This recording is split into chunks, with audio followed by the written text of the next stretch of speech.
एक समय की बात है, पहाड़ों के भीतर बसे एक दूर दराज के मठ में मास्टर वू नाम का एक बुद्धिमान बूढ़ा भिक्षु रहता था। वह अपनी बुद्धिमत्ता, करुणा और जीवन के रहस्यों की गहन समझ के लिए प्रसिद्ध थे। अपनी बढ़ती उम्र के बावजूद मास्टर वू ने युवा भावना बनाए रखी और शांति की आभा बिखेरी, जिससे दूर दूर से साधक उनका मार्गदर्शन लेने के लिए आकर्षित हुए। मास्टर वू ने अपने मन और आत्मा की गहराई में उतरते हुए एकांत ध्यान में दशकों बिताए थे। उन्होंने एकांत की गहन शक्ति और किसी की चेतना पर पड़ने वाले परिवर्तनकारी प्रभावों की खोज की थी। अपने स्वयं के अनुभवों और शिक्षाओं के माध्यम से उन्होंने आंतरिक शांति, आत्म खोज और आत्मज्ञान के मार्ग के रूप में एकांत को अपनाने का ज्ञान प्रदान किया। कहानी लियांग नाम के एक युवा शिष्य की यात्रा की है, जो जीवन के सबसे गहरे सवालों के जवाब की तलाश में मठ में पहुंचा। उत्सुक और उत्साही लियांग ने मास्टर वू से संपर्क किया और उनसे ध्यान और आत्मज्ञान के तरीके सिखाने का आग्रह किया। मास्टर वू ने सौम्य मुस्कान के साथ लियांग का स्वागत किया और उन्हें एक सरल लेकिन गहन शिक्षा दी। अकेले रहने की शक्ति को समझने के लिए पहले व्यक्ति को अपनी कंपनी में सहज रहना सीखना होगा। एकांत कोई अभिशाप नहीं, बल्कि एक उपहार है, एक पवित्र स्थान है जहां मन स्वतंत्र रूप से विचरण कर सके और आत्मा को शांति मिल सके।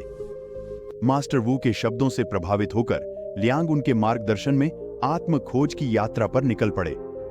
मास्टर वू ने उन्हें ध्यान की कला सिखाई और उनसे मन की निरंतर बकबक को शांत करने और अपने दिल की फुसफुसाहट सुनने का आग्रह किया। सबसे पहले लियांग को एकांत से संघर्ष करना पड़ा। मठ के सन्नाटे में बेचैनी और चिंता महसूस हुई, लेकिन जैसे जैसे समय बीतता गया, उसने शांति को अपनाना शुरू कर दिया। उसे अपनी सांसों की लय और पेड़ों के बीच से हवा की हल्की सरसराहट में आराम मिलने लगा। जैसे जैसे लियांग अपने अभ्यास में गहराई से उतरते गए, उन्हें शांति और स्पष्टता की गहरी अनुभूति हुई, जो उन्हें बाहरी दुनिया में नहीं मिली थी। उन्होंने महसूस किया कि सच्ची खुशी बाहरी गतिविधियों या विकर्षणों में नहीं, बल्कि अपने अस्तित्व की गहराई में ही पाई जा सकती है। मास्टर वू के मार्गदर्शन और एकांत की शक्ति के माध्यम से लियांग ने एक गहरा परिवर्तन किया। अहंकार और भ्रम की परतों को हटा दिया, जिसने वास्तविकता की उनकी धारणा को धूमिल कर दिया था। वह अपने एकांतवास से उद्देश्य की नई भावना और आंतरिक शक्ति के साथ उभरे और साहस और शालीनता के साथ जीवन की चुनौतियों का सामना करने के लिए तैयार हुए। लियांग और मास्टर वू की कहानी एकांत की परिवर्तनकारी शक्ति और आत्म प्रतिबिंब, विकास और ज्ञानोदय के अवसरों के रूप में अकेलेपन के क्षणों को अपनाने के महत्व की एक शक्तिशाली अनुस्मारक के रूप में कार्य करती है। शोर और व्याकुलता से भरी दुनिया में केवल अंदर की ओर मुड़कर ही हम वास्तव में खुद को और ब्रह्मांड में अपनी जगह को समझ सकते हैं।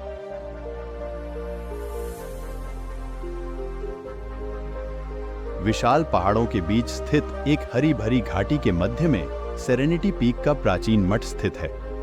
यहाँ शांत बगीचों और कलकल करती जलधाराओं के बीच आध्यात्मिक ज्ञान की खोज के लिए समर्पित भिक्षुओं का एक समुदाय रहता है। उनमें से एक युवा भाई कवि एक नौसिखिया भिक्षु है, जिसकी आत्मा एकांत की मूक पुकार से उत्तेजित हो जाती है। अपने साथी भिक्षुओं के सौहार्द के बावजूद कवि को एकांत में अपने अस्तित्व की गहराइयों का पता लगाने की गहरी लालसा महसूस होती है।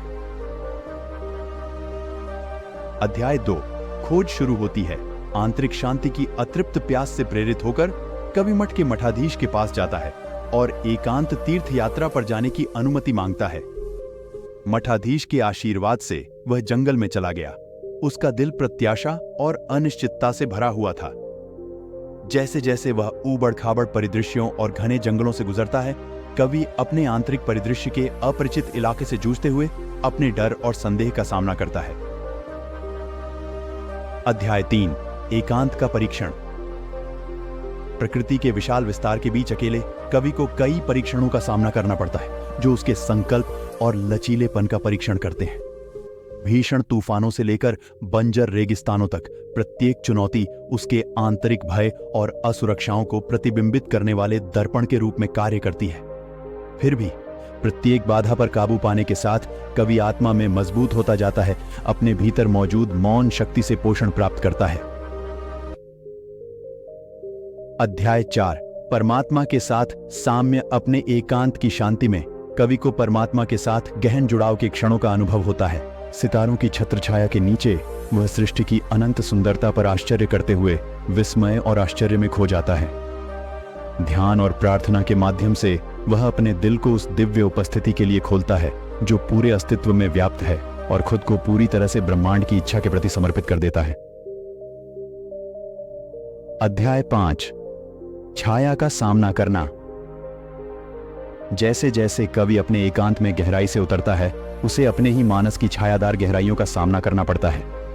अतीत के आघातों और अनसुलझी भावनाओं की यादें सतह पर उभर आती हैं और उसे अपने अंधकार में समा लेने की धमकी देती हैं। फिर भी दूर जाने के बजाय कवि ने बहादुरी से अपने भीतर के राक्षसों का सामना किया, उन्हें प्यार और करुणा के साथ गले लगाया।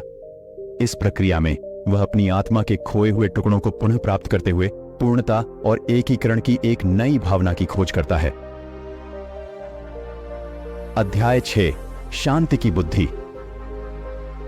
अपने एकांत की शांति में कवि को बाहरी दुनिया की अराजकता से शरण मिलती है। पत्तों की हल्की सरसराहट और बहते पानी की धीमी सरसराहट के बीच वह खुद को प्राकृतिक दुनिया की लय में ढाल लेता है और उसके शाश्वत आलिंगन में सांत्वना पाता है। रोजमर्रा की जिंदगी के विकर्षणों से मुक्त होकर कवि अपने हृदय के आंतरिक गर्भगृह में गहराई से उतरता है, जहां ज्ञान की आवाज फुसफुसाहट में बोलती है। अध्याय 7 एकीकरण और वापसी। जैसे जैसे कवि की एकांत यात्रा अपने अंत के करीब आती है, वह सीखे गए पाठों और रास्ते में प्राप्त ज्ञान पर विचार करता है। कृतज्ञता से भरे दिल के साथ वह मठ में लौटने की तैयारी करता है, जहां उसके साथी भिक्षु उसकी घर वापसी का बेसब्री से इंतजार करते हैं। फिर भी पुनर्मिलन की खुशी के बावजूद कवि जानता है कि उसका एक हिस्सा हमेशा उसके आंतरिक अभयारण्य के पवित्र एकांत में बंद रहेगा। अध्याय 8 प्रकाश साझा करना। सेरेनिटी पीक के पवित्र हॉल में वापस कवि अपने साथी भिक्षुओं के साथ अपनी एकांत खोज का फल साझा करते हैं और उन्हें आत्म खोज की अपनी यात्रा शुरू करने के लिए प्रेरित करते हैं। साथ में वे आंतरिक प्रभुत्व और आध्यात्मिक विकास के लिए साझा प्रतिबद्धता से बंधे एक समुदाय का निर्माण करते हैं। और यद्यपि रास्ता लंबा और कठिन हो सकता है, उन्हें इस ज्ञान में आराम मिलता है कि वे अपने आंतरिक ज्ञान के प्रकाश द्वारा निर्देशित होकर इस पर एक साथ चलते हैं। उपसंहार। जैसे ही सूरज पहाड़ों के पीछे डूबता है, घाटी में लंबी छाया डालता है। कवि सेरेनिटी पीक के ऊपर खड़ा होता है और अपने सामने फैली दुनिया को देखता है। उस पल में वह जानता है कि सच्चा एकांत अलगाव में नहीं पाया जाता है, बल्कि स्वयं और परमात्मा के बीच बने गहरे संबंध में पाया जाता है। और जैसे ही वह अपनी आंखें बंद करता है और कृतज्ञता की मौन प्रार्थना करता है, वह हवा की हल्की फुसफुसाहट को महसूस करता है, जो उसे अपनी आत्मा के शाश्वत अभयारण्य के और भी करीब ले जाती है। यह कहानी है एक युवा नामक आरव की, जो अपने डर और शर्म को हराने के लिए एक अनूठी यात्रा पर निकला। आरव एक सामान्य छोटे से गांव में रहता था। उसका सपना था कि वह एक उत्कृष्ट अध्यापक बने, लेकिन उसके डर और शर्म ने उसे उस सपने को पूरा करने से रोक रखा था। आरव के पिता ने उसे हमेशा यह सिखाया कि डर और शर्म हर किसी के जीवन में होते हैं, लेकिन उसे उनका सामना करना आवश्यक होता है। उन्होंने आरव को प्रेरित किया कि वह अपने सपनों को पूरा करने के लिए अपने डर और शर्म को पार करे। एक दिन आरव ने निर्णय किया कि वह एक पर्वतारोहण की यात्रा पर जाएगा। इससे पहले कि उसे इस कठिन यात्रा की ओर बढ़ने का संदेश मिला, उसके मन में बहुत से संदेह थे। उसकी शर्म और डर उसे यह सोचने से रोक रहे थे कि क्या वह इस यात्रा का सामना कर सकेगा। लेकिन उसके दोस्तों और परिवार ने उसे प्रेरित किया और उसे यह याद दिलाया कि डर और शर्म सिर्फ विचारों की कांटे हैं, जो हमें सपनों को पूरा करने से रोकते हैं। आरव ने अपनी यात्रा की तैयारियों में जुट गया। वह पर्वतारोहण के लिए अपने शरीर और मन को प्रशिक्षित करने के लिए समय निकाला। फिर वह अपनी यात्रा के लिए निकला।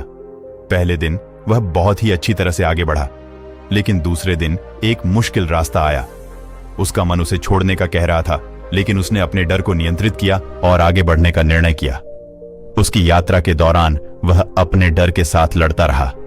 धीरे धीरे उसकी शर्म और डर कम होते गए और उसने एक नया आत्मविश्वास प्राप्त किया। अंत में आरव ने पर्वतारोहण का मुख्य शिखर सफलतापूर्वक चढ़ा।